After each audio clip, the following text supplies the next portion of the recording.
In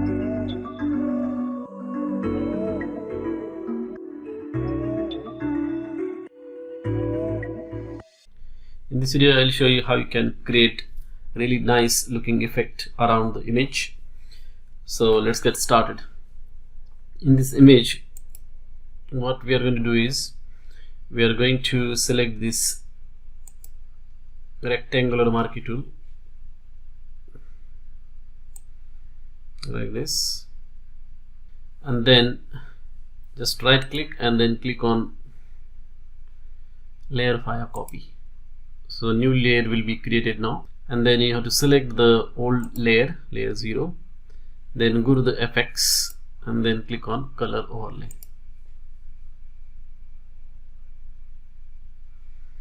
And you can see how nice effect is being generated here.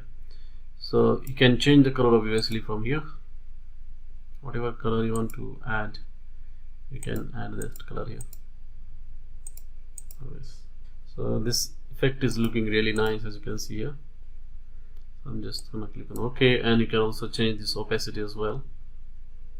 So based upon your requirements, you can do that. Then click on OK, and that's it. That's how you can create really cool looking effect around the image. Thanks for watching.